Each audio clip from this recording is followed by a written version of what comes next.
Dans cette rade bien abritée qu'est la plaine de l'Isère au sein des montagnes qui entourent Grenoble, il y a toute une flottille de bâtiments neufs et au milieu d'elle, on découvrira un grand paquebot. Le voici. C'est la Maison de la Culture inaugurée aujourd'hui même. Nous allions dire lancée. C'est en effet un bâtiment de prestige pour la France, comme un luxueux transatlantique.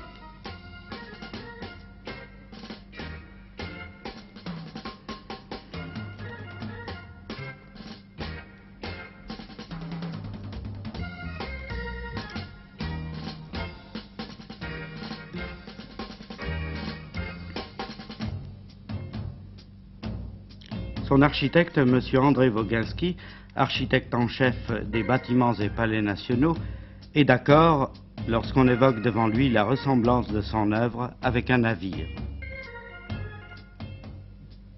Oui, bien sûr, parce que le grand paysage de Grenoble est un véritable paysage marin et une bonne architecture doit se placer dans le paysage comme un navire se place dans les vagues. Mais une architecture ne doit jamais être gratuite. Il ne faut pas oublier qu'une architecture doit répondre à un problème utilitaire et si elle s'élève jusqu'aux plus grandes hauteurs de la plastique et de l'esthétique, c'est toujours en prenant appui sur le côté utilitaire. Or, qu'est-ce qu'une maison de la culture?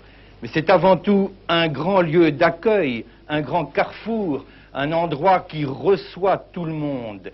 Et c'est pour ça que, aussi étrange que cela puisse paraître, ce qui m'a paru le plus important dans la maison que j'avais à étudier, c'est le hall d'entrée. Bien sûr, autour du hall d'entrée doivent se déployer d'abord les 3 salles de spectacle, la grande salle d'exposition, la salle de télévision, la discothèque, la bibliothèque, la garderie d'enfants, le restaurant snack-bar, les salles de réunion, autant de lieux qui vont être d'une vitalité intense et qui sont très importants à côté du spectacle.